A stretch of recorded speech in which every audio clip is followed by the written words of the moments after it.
These have become foundational in my Christian walk, in my counseling, and in my teaching and preaching.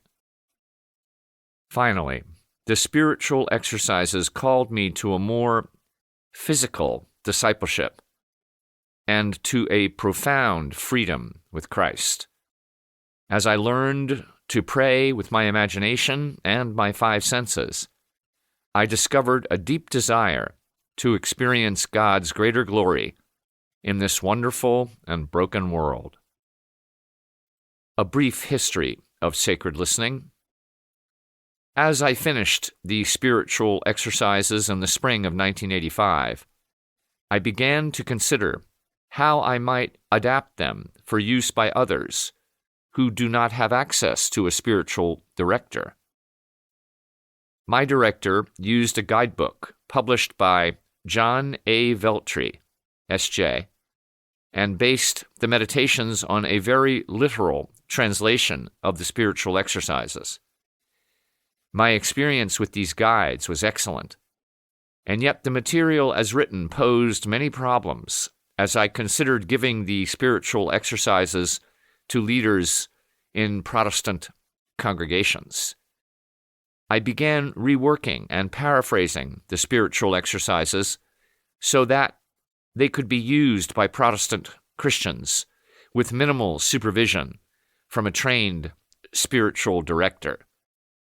This means I have had to wrestle with the dynamics of the exercises in sufficient depth to anticipate most of the common stumbling blocks.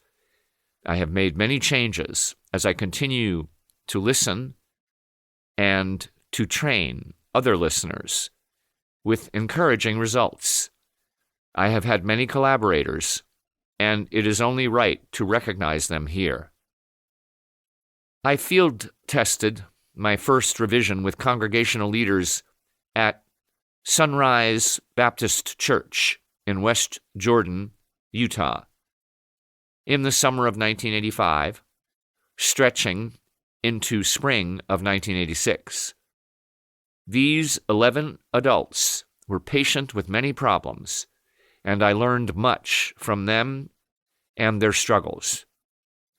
After I shared some of these adventures at a meeting for local clergy, the Reverend Tom Ashbrook asked me to train his leadership team at Good Shepherd Lutheran Church in Sandy, Utah. These 27 adults offered many helpful comments between October 1986 and April 1987.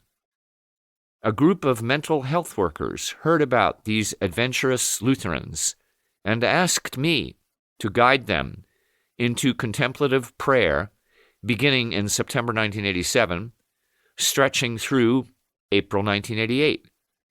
This group, coordinated by Dr. Linda Webster, allowed me an excellent opportunity to discuss many of the difficulties that might be encountered as persons pray with these exercises.